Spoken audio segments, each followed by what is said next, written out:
Okay. Hey, what's up, everybody? This is Christina, aka I am Miss Chrissy, though, and I have my friend here from ECHE Music, Miss SimoneHenry. Okay, and she's gonna help us get our life together as artists because that's what we need. And so we were just having a conversation about how a lot of times people, we as church people could get so churchy that we forget about the business side of things. And so, Miss Simone, can you please introduce yourself and what you do? Please, we need you. Absolutely. I am SimoneHenry, and the name of my company is Eshe. It's pronounced Eshe. It is it's an old Middle English word. It means eternal, perpetual, everlasting. I was looking for a short word that I could use for my business, like Google, Yahoo, whatever. And I thought, well, the meaning behind that word is perfect for a company that is all about promoting Christian artists and Christian music. And basically what I do is I coach and mentor independent Christian recording artists to help them, like Chrissy says, get your life together. Yes. I help you get your business together, because as an independent artist, without being independent basically means that you don't have that label machine behind you to push you to do all the development things you need done, to help you with your marketing, to help you get out there in front of people.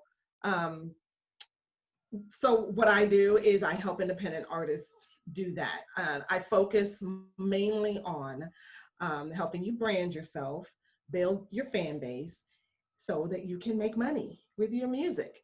And it's like, wow, and I get pushback sometimes from artists and say, oh, well, it's not about the money. It's not about the money. No, it's not about the money. However, we live in a capitalistic society.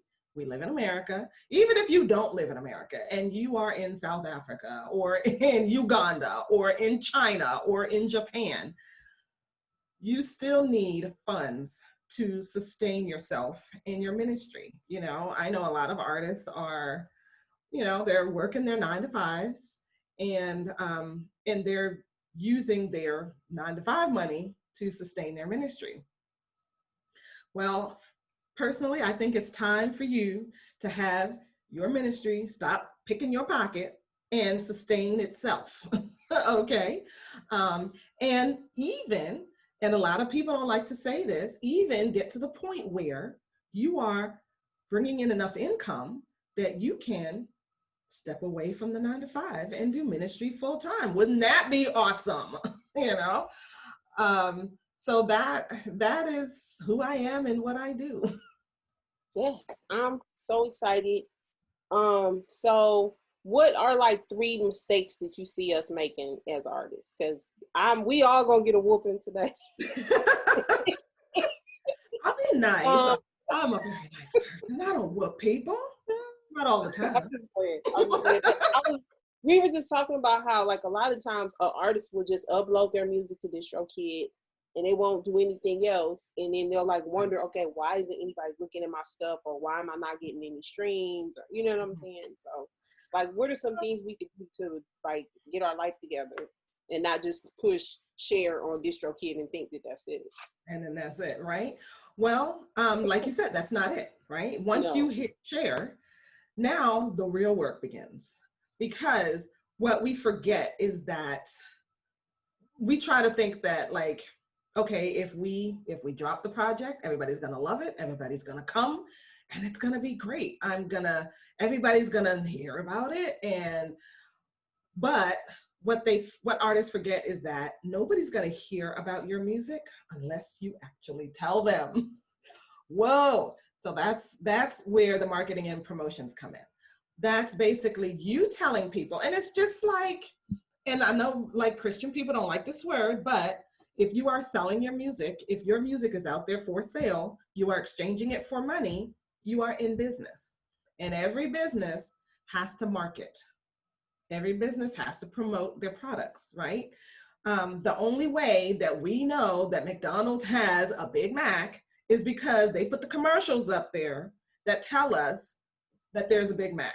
The only way we know that Amazon has Prime Day is because they promote it. They tell us that there is Prime Day, and they don't just announce it one time and that's it. Hey, my new project is out.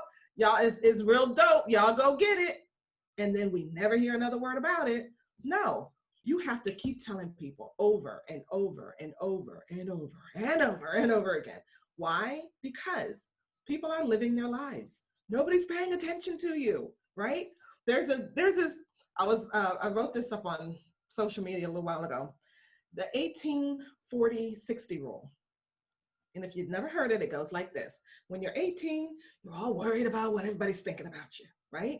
When you're 40, you're liberated. You don't care what nobody's thinking about you. Then when you get to 60, you realize nobody's been thinking about you, right?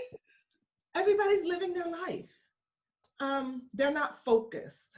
Nobody's really hyper-focused on you and what you're doing every day, all day, right? So when you want them to know something, you have to tell them, and you have to keep telling them until they get it. Otherwise, nobody's gonna know. Your music may be the best music that anyone's ever heard, ever seen. But if people don't know about it, it's gonna be the best music that nobody's ever heard, you know? That's the truth. So that's the first and probably the biggest mistake, really. There's artists they spend their money on putting together the project, hiring the background singers, hiring the musicians, getting in the studio, getting the best producer they can find, get the best engineer they can find, make sure it sounds really, really good, you know? But what they forget is that once that project is put together, or your song is put together, now you have to market it. And artists like to spend all this time and effort and energy and blood, sweat, and tears, putting all their hopes and dreams into the song. And then when they release it, there's no marketing plan to back it up. When you're running a business, 80% of what you do is marketing. That's just how it goes. That's 80% of what you have to do is market. Otherwise, you're operating in obscurity, and you're a starving artist. And being a starving artist may be romantic, but it's not practical.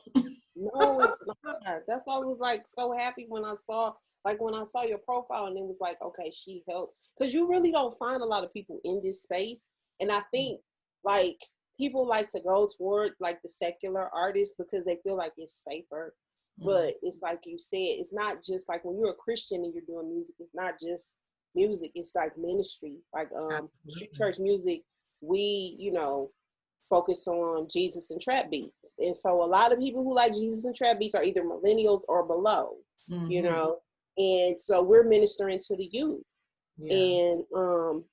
And especially with TikTok, and I mean, some people say, oh, well, I'm too old for TikTok. But I mean, for somebody who's in CHH, I feel like that's our target audience because we're reaching the youth. Like a lot of times when we get shows and different things like that, it's usually people who want us to minister to the youth and the young people, because it's kind of hard to get them in the church and to get them to stay in the church. Like the church I was at, we had a very small ministry for the kids, and I actually have a 14-year-old.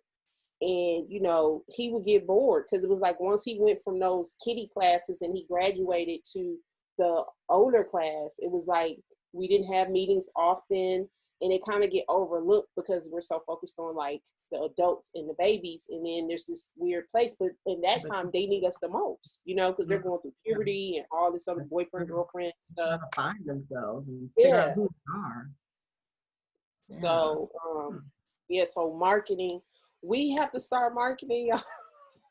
Absolutely. Otherwise, nobody knows you're there. Yes. Oh my God. Knows you're there. And and another thing too is that another mistake that artists make is that when they are marketing, they market ineffectively. And these days, with we're using social media to market. And I think a lot of times artists forget the social part of social media. When they have a new project, they'll put together a nice, pretty flyer, put it out there, and say, hey, my new project is out, my new single is ready, go get it, go buy it. And that's it. That is the extent of their marketing. But what you haven't told me, if I am scrolling through my social media and I see this flyer, I'm thinking, okay, it's a nice flyer. But if I don't know you as an artist, I don't know you already. Why should I go and buy your song? Why should I spend my hard-earned money to go buy your song or buy your project? What's in it for me? I always tell artists this, remember this is everybody's favorite radio station, WIIFM. What's in it for me? Okay, tell your fans, tell people what's in it for them. What's it gonna make them feel? What's it gonna do for them? What's it gonna make them think about? How is it going to facilitate their worship? How is it going to, I don't know, how's it going to bring them closer to the Lord? You know, how is it going to help them tell their testimony? You know, what's your song? What's your project? What's your single going to do for them? Right? Share why it is you wrote the song, if you wrote it. If you didn't write it, share why you chose to sing it. Right? What is it about this song that speaks to you and you want to speak to your audience? You know, put the social back into social media, right? Don't just drop a flyer and keep on moving, right? Don't do drive-bys. That's not cool. You know, engage with us, the fan base, right? I like to call myself a professional music fan. I love music. Wait a minute, a professional music fan. That's funny. There's a reason why we like soap operas. There's a reason why we like reality shows. It's because we get into the stories of these people. You know, we like to follow what's happening in their lives. And as an artist, you have a stage, you have a platform. So it's okay to share something of your life, share your testimony, share why it is you're in this whole music thing altogether. Share some of the frustrations, share where God is bringing you from and where he's brought you from. It's okay to share your doubts, your fears, share your celebrations, what you're thankful for, you know. Allow your fans to get to know you, right? We like to call it KLT, know, like, and trust. When people get to know you, they get to like you, they start trusting you. And when they trust you, they buy from you. And that's where the monetization comes in, right? So the more they know you, like you, and trust you, the more they're willing to spend money to help you get to the next level. You know, they'll come out of their pockets and give you donations. They'll buy whatever it is you're selling. You know, if you're selling just music, I don't recommend that because music is practically free these days. So add some merch, add a fan club, add, you know, offer some stuff that people can buy. Because I 100% agree. I agree 100%. Like, yeah. So you talked about connecting, and you talked about speaking to the audience and kind of telling the story. I'm interested to know, like, what are your thoughts on the pandemic and how they have impacted the industry? Because I know, like, someone reached out to me to do a festival, and it was supposed to be in 2020. And then whenever they come to Ohio, I could just kind of go out and, you know, and when the pandemic hit, it was just like, well, I can't do that anymore. And I know that a lot of, like, really big artists are kind of hurting in their pockets a little bit. And so, like, what are your thoughts on the pandemic? And then you mentioned monetization and stuff like that. Like, how can they adapt to the changes? Do you think that the industry is ever going to go back to the way it was? I think that because this pandemic has lasted so long, I think things won't ever be exactly the way it was. We're going to have to adjust. But I also think that your ministry doesn't have to stop. I have spoken to a few artists this year who have said, Simone, what do I do? The pandemic is here, and all of my fans, just the way they run their ministry has always been live events, right? This is how they sell their CDs. This is how they reach out to their fans. They're doing concerts. They're singing in church every week. Um, that's their ministry, right?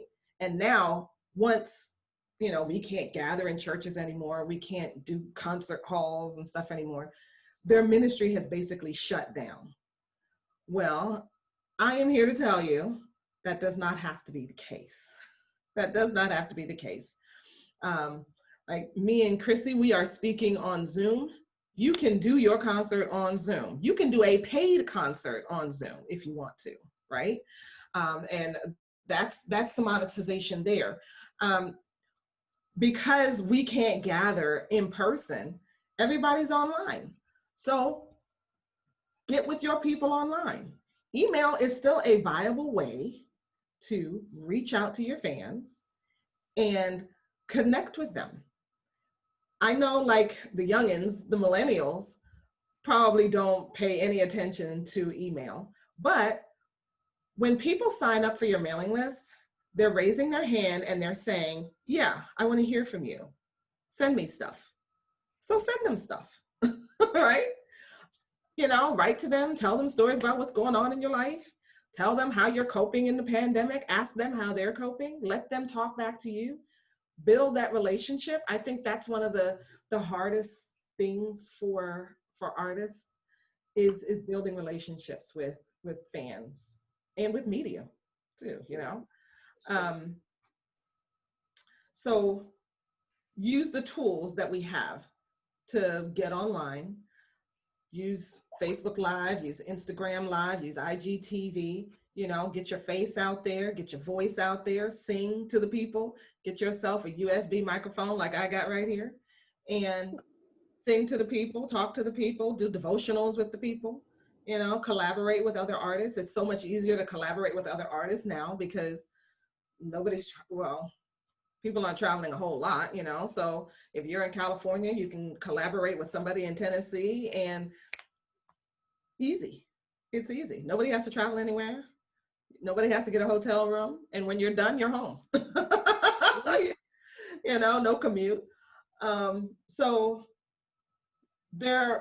even though there is a pandemic, and no, we can't reach out and hug everybody, which I miss, honestly. I know. But we can still connect with each other using these lovely technological tools that we have. So it doesn't have to be over. Your ministry doesn't have to stop just because the pandemic is here. Oh my God, I love you. I don't know. I feel like you bring me peace. You bring me peace. Absolutely. That's what I do. Like, and then we're looking at the news, and then there's always something else happening,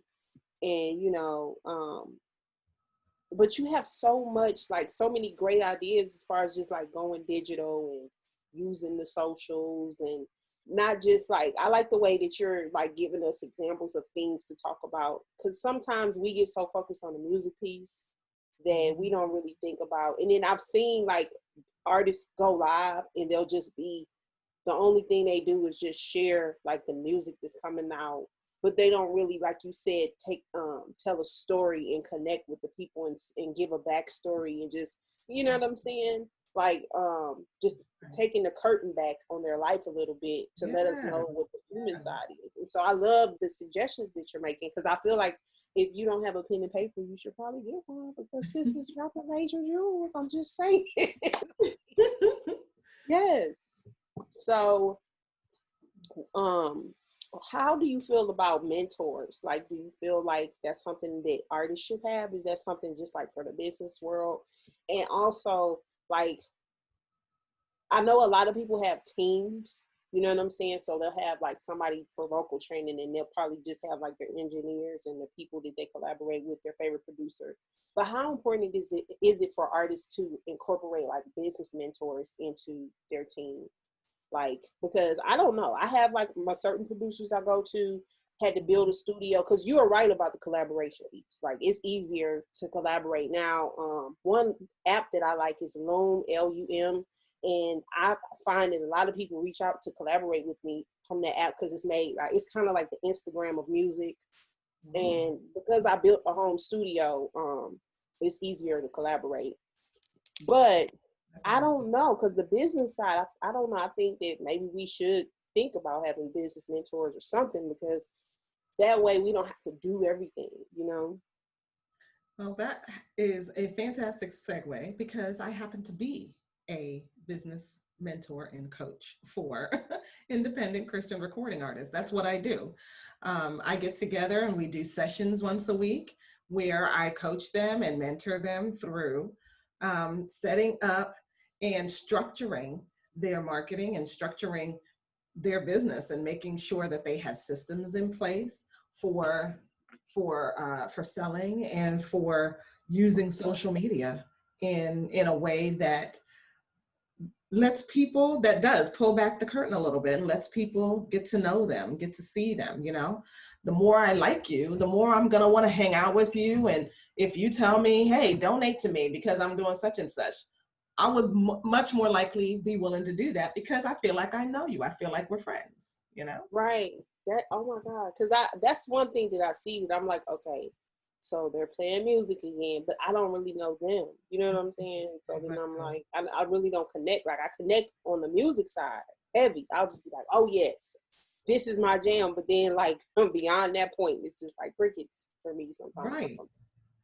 You know, Okay. sometimes some fans, they want to know from their Christian artists, what's your Christian life like? What's your devotional life like? You know, what's your relationship with God like? Sometimes we don't really know, you know, and sometimes some artists, I'm not gonna lie, some artists put on the front.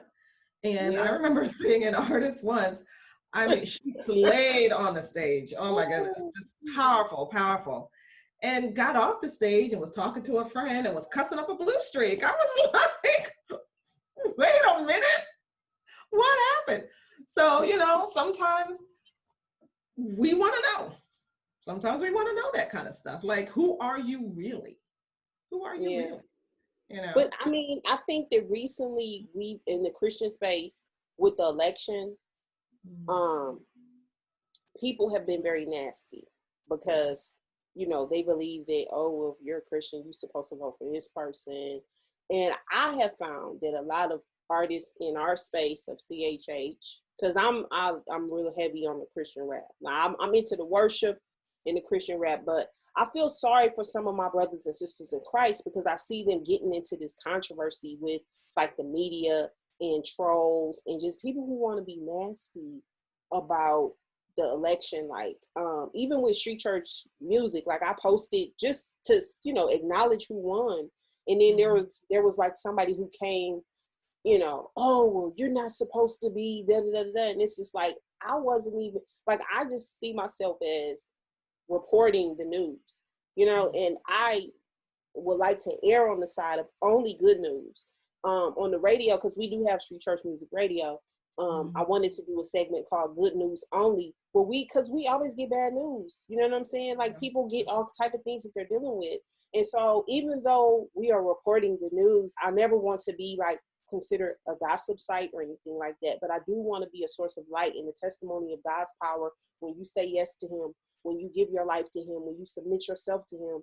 He does good things in your life and there's fruit from that. And so I wanted to be a source of fruit. Like, okay.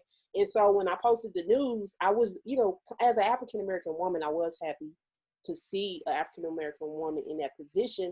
I'm not going to say that I agree with everything, but I feel like people make their own decisions. I feel like, yeah, a law person might have this stance, but ultimately God gave us all individual choices and decisions to make as far as how we're going to live our life and what we're going to do with our bodies and our babies. And, you know, I'm not saying I'm pro-choice. You know what I'm saying? It's so sticky. It's so sticky. So what advice do you have for artists who are Christians, who are trying to navigate the nuances of these trolls and people who are so passionate?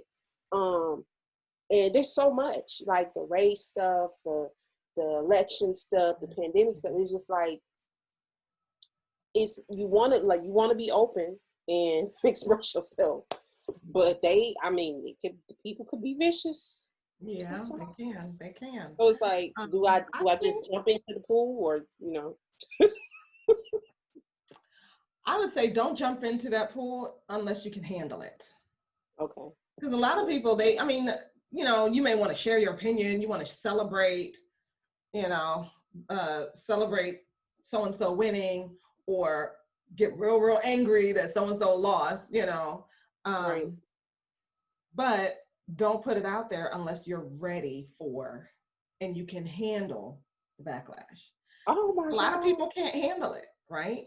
A lot of people, they put something out there like that and they immediately take it down because they get so much hate and so much vitriol coming back. Like, I saw this post at this,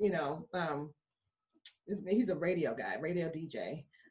He posted up about, oh, it's over, this was back, they were still counting and all that. And he was like, oh, it's over, Biden won, whatever. And that this guy's going to be out, blah, blah, blah. He got so much hate. Like, one guy, he literally wrote, I hate you, and then other people, how could you vote for the Democrats? How could you be a Christian and still vote for these people? I mean, it's just so much hate, so much vitriol. But he could handle it. He's just kind of laughing. And then he put up another post and said, look how much hate I got on this one. It was just kept it moving. But a lot of people take it personally. And I think especially younger people, because back in my day, I'm a Generation Xer, and we knew of life before social media. So for me, social media is like, it's a great tool, but it's not where my real true friends are, my truest friends. I know I can call my friends up on the phone, we can text, we can get on Google Duo, we can get on WhatsApp, whatever, and chit chat and whatever. I'm not super concerned about, Facebook is not like the be all and end all of my social network. But I think younger people are more sensitive to it, because it's always been there as long as they've lived, so this is where your friends hang out, right? So when they get this backlash, they take it more personally. And I feel like if that's gonna be how you're handling it, then don't do it. Don't put it out there. You talk about it with your friends, you celebrate with your friends, whatever, but don't put it up on social media because you can't handle it. Now, if you can handle it, and you can some people just block every negative word they hear. Anybody that says anything negative, they just block them. And it's no big deal. I'm gonna just block you, whatever. We ain't friends no more on social media. All right. And that's it. And we can move on from there. Only positivity on my page, I know people like that. And that's how they handle it. But if you're gonna take it personally, then don't do it. There are some artists out there who are very political, and they put their political opinion out there. Their fans know it. They know this is part of them. This is who they are. They're they feel very strong about their stance. I was actually listening to an artist the other day. He has a podcast. Actually, this particular episode was a while back. And he said something. He was like, if you're a liberal and you don't believe in what I believe, well, who cares? I'm gonna say what I want to say, and you can just leave my page. You can just da da da da da. And I was like, well, there you go. There's a man with very strong, thick skin. He knows this is who he is. This is his stance. He doesn't care whether you like it or not. If you're listening to him, this is what you're gonna hear. Whatever, And I was like, now that's interesting. Of course, I had the complete opposite opinion, but I still listen to him because, I like to hear the other stuff he has to say, and I don't agree with his political opinion, but whatever, And as a fan, I have to be sensitive to that. Like, am I going to keep listening to this person knowing that he believes this way, or am I going to, leave and block him and go listen to somebody else, who has the exact same political opinion as me? That's a choice that I make, but you have to gauge it for yourself. If you do it, if you jump into the fire, you're going to get burned. Right? Right. I was like, wait a minute, I lost Handle it. followers. I was like, wait, because I'm on my regular page, I like promote being a mom, entrepreneur, and you can have it all if you're willing to work for it and communicate. So I kind of attract mompreneurs of all backgrounds, not just African American. And some of them were so offended that I didn't even necessarily, I'm just saying congratulations. I'm just saying, and they were just like, oh, I'm leaving you. And I was like, well, if you leave, don't try to come back, because until the Holy Spirit tell me to stop blocking people, I'm saying I keep working on it. Keep working. Yeah. So yeah. So many people But I think that, like you said, if you can handle it, yeah, right. if you can handle it, go for it. But if you can't, um, the sad thing is that there are just so many people out there who, being in a country with a constitution that says, we have all these different freedoms. It's very interesting how people don't want you to have the freedom of your own opinion. Oh my God. I find that very interesting. I happen to be the kind of person that is like, I may not like your opinion, but guess what? It's your life. You Right. believe what you believe because of who you are and where you come from, and your experiences in life and whatnot. That's you. Okay, do you. I have a completely different opinion. If you want to hear it, I'll tell it to you. But I'm not going to try and convince you, because your life is not my life. Exactly. Well, I think that's a really, really good answer. I do, because for me to see my brothers and sisters struggling like that, I was just like, what is an artist supposed to do? I mean, some artists don't have like really big fan bases yet. And so, but some do. And then so for most of the ones who were struggling were the ones with the really big fan bases. But I think that even with all of this stuff going on, just, kind of off the record, we as Christians should still be kind to one another. Absolutely. Because you know what I'm saying? Right. Like we can't allow what's going on in this world to make us unfruitful. And I don't know if we're setting a good example. No, we're not. And I can imagine an atheist looking in at us and going, why in the world? Like, I thought y'all were like peaceful, loving people, and there's all this vitriol, all this hate going back and forth because of a political campaign or whatever. Why would I want to be a Christian? Huh? Exactly. And I hate to say this, but one of my best friends was an atheist, and she was one of the kindest people. You know what I'm saying? Like, we didn't agree when it came to spiritual things, and we would often get into debates, but we didn't hate each other though. Mm-hmm. At the end of the day, I respected her opinion enough. I respected her enough to listen to what she had to say, and then only commanded that same respect when I had said what I had to say. And then we would just go like eat a cheeseburger or get a pizza, or you know what I'm saying? It was just like, yeah, it's like there's still love there. Right.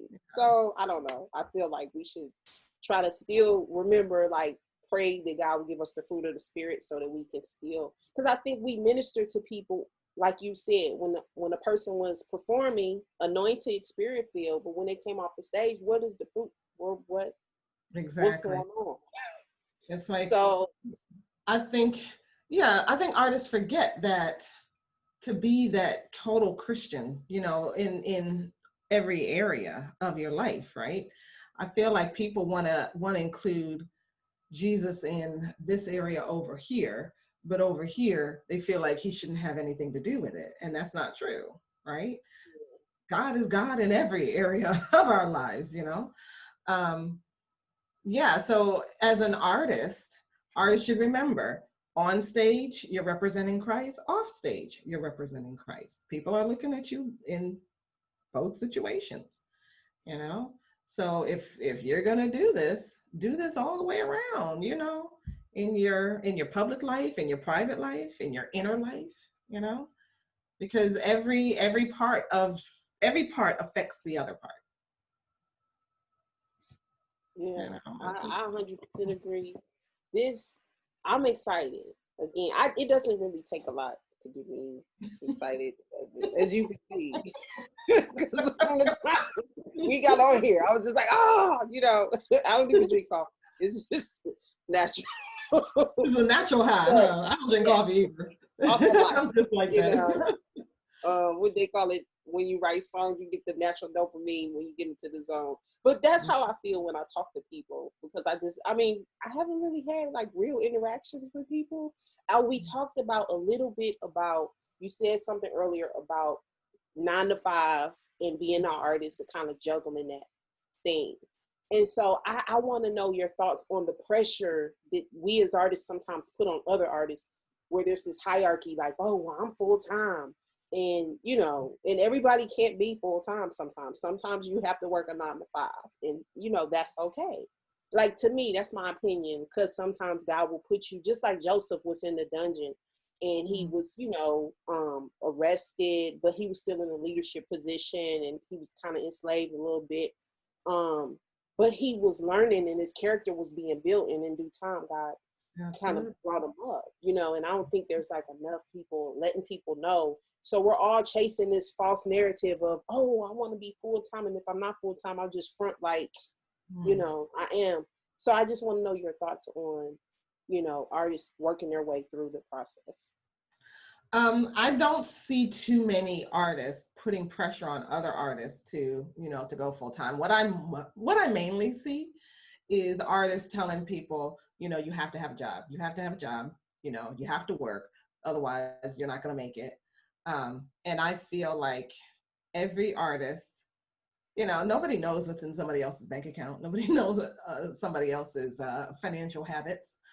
But to say, I think it is important to have a job, start out and work towards being full-time, if that is success to you. For some people, that doesn't necessarily, that's not their idea of success, right? My idea of success is leaving a full-time job personally, but for some artists, maybe they like their job and maybe they want to do the ministry thing. They want to be that weekend warrior, prayer meeting and church, right?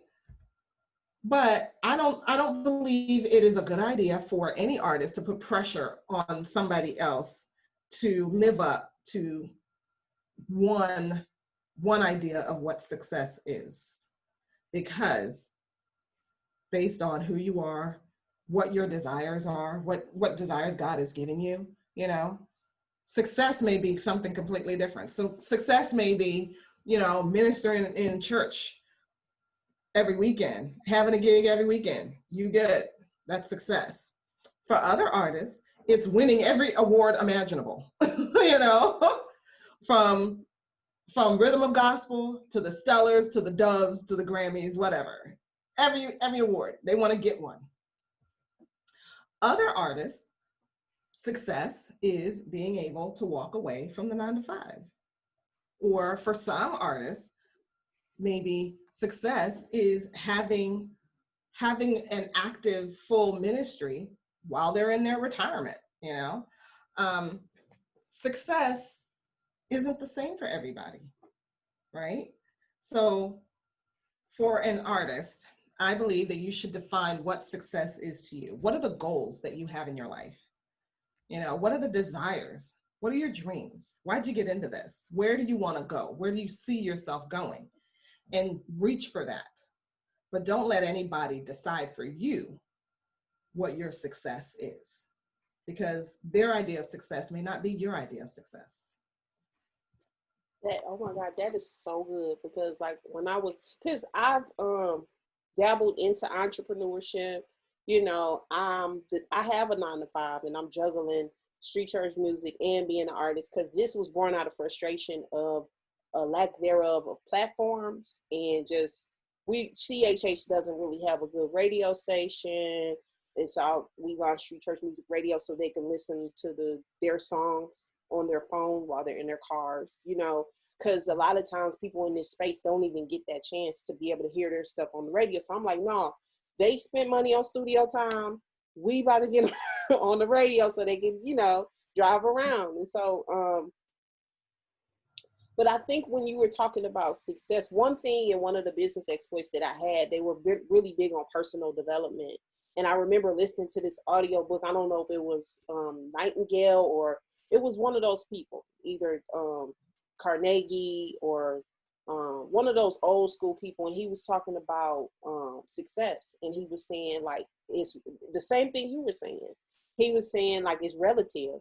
Like, you know, to the woman who wants to be a good mother, if that's what success looks like to her, then that's what it is. And so I think that in our society, especially with social media and everything, we put these pressures on ourselves based off of what we see others do without actually, like you said, taking the time to sit down and really ask ourselves what success means to me. For me personally, as an artist, I stopped looking at the billboards. I stopped looking at the charts. I stopped looking at all of that stuff. And for me, I set a goal to finish a project. So if I complete my project and release my project, then I'm successful to me because that was my goal, to finish it. And so if people listen to it, that's fine, you know, but at least I didn't die with that dream inside of me, and I did my due diligence of putting it on wax and releasing it and telling my little circle of people on Facebook or Instagram, like, hey y'all, go over here, I got some fire over there, you know, that type of thing. But I'm so glad that you said that answer resonates with me in ways that you don't even imagine, because on those tough days and those hard days and on those days where, you know, I could be comparing my life to something else, I have to look at what does success mean to me. And then sometimes in some other areas I might fail, you know, trying to juggle everything. And then if I have a realistic, you know, vision of what it is to me, I love the grace of God, because every morning he gives you new mercy to go back. Like, okay, well, if I didn't spend enough time with my baby yesterday, let's go watch a movie. You know, let's go play tag outside. Let me make you some hot cocoa, because you know what I'm saying. Like, so then that way, you know. Yeah. Absolutely. For one of my sisters, success to her is being married and having a bunch of kids. You know, it's different for people. Everybody.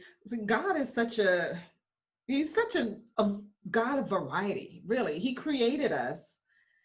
We not only look so different from each other, but he put in us different desires and goals and dreams. And we're not all the same. We're not all the same. We're just, you know, you look at just Black women. They say, oh, Black women like this and Black women like do that. Well, no, we're not a monolith. We all like different things, right. You know? We might all have brown eyes, but we all like different things. We all want different things out of life. We're not all the same person. Yeah. You know, God is a God of variety. He really is. Being a woman in this industry, it's a situation. But I had to, you know, I think I was speaking to somebody else on the interview, and, you know, I just heard, I was walking to my car, and I just heard really loud in my spirit, because I was conflicted in my spirit about, you know, my identity of what God called me to. I was like, you know, but God, I don't know. And then I just heard real loud in my spirit, like, be who I called you to be, you know? Mm-hmm. And then there was just this peace that came with that, where it was like, he sees us and he knows us and he knows what he put in us. And it might, like you said, it might be different from another person, you know? But it's like he so wants us to be 100%, those desires that he put in us, he wants us to pursue them 100%. And know, like, okay, well, if I sent you to it, this is what I called you to do. What are you afraid of? Because I'm always like, well, but what about this and what about that? And, you know, and then I was just like, after that, I was a little bit scared. I'm not going to lie to you. I was like, yes, sir. Whatever you say. I like listening to this lady on YouTube. I listen to at least one of her videos every day. And she has this saying. She says, somebody is waiting on the other side of your obedience. Whatever desires God put in us, when we fulfill that, when we go towards it and we do it, we get it done, we normally end up blessing somebody, because the things that he puts in us, it's not just for us.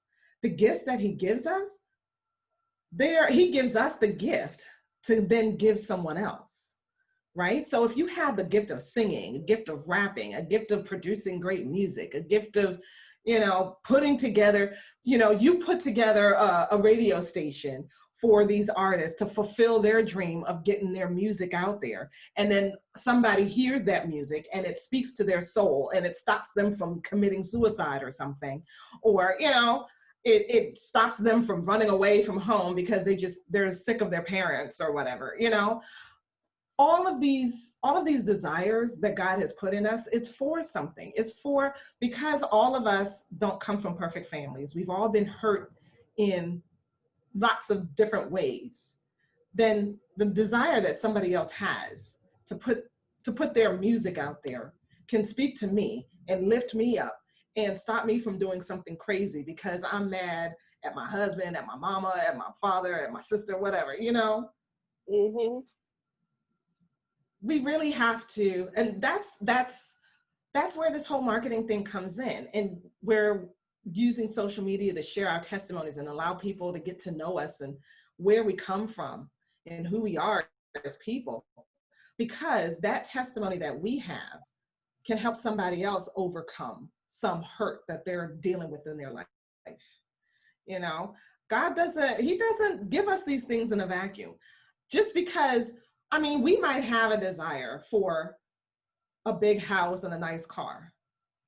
Okay, that sounds materialistic. Yeah, it does. But guess what? That might be a testimony for somebody else. When you do get your big house and your big car and you're inviting people over and you're using your house to actually minister in the community, because I know this lady up in Maryland, she uses her house. Oh my gosh. She has, what do you call it? Thrift store sales every year in her house. She moves the furniture out of the way and puts up racks, has people donate clothes, and she sets it up in racks and she collects the money from all these thrifts, clothes that are sold. And she donates that money to a charity, a house for battered women. That materialistic thing, you can use that and turn around and minister to people. Just because God has put a desire in you doesn't mean that it's for nothing. It's a selfish thing. No, these things are gifts that God has given us to bless people. Yeah. And that's why we need the marketing. We need to be able to tell people. I thank God for you, because you are, I think that your dedication to the Christian artists is so needed. Like I have to bring you back. Okay. I would absolutely love to come back. Yes, because you got the juice and we need it. Thank you for saying so. Tell us where we can find you and how we can get people to reach out. And yes, and we will be putting this on the radio too as an audio file. So just let the people know where we can find you. So when we're ready to get our life together. All right, artists, you ready to get your artist life together? Yeah. So pen in your paper. My name is SimoneHenry again. My company is called Eche Music, ECHE Music. You can find it on Facebook, on Twitter. I hardly use Twitter. Find me on Instagram and Facebook. And then my website is also echemusic.com, ECHEmusic.com. That's how you find me. We will be bringing her back because we need her. Thank you for your dedication and your time and your talents and your jewels. I promise you, they have not been cast before swine. I promise you, when we post this on social, I'm gonna tell them, get your pen and paper, okay, and we'll share your information so that they can get back to you, because you bless my soul. Okay. Absolutely. God is giving it to me. I'm giving it to the people. Yes. Okay. And so thank you again, and we will have you back on Street Church Music. Okay. Bye, everybody.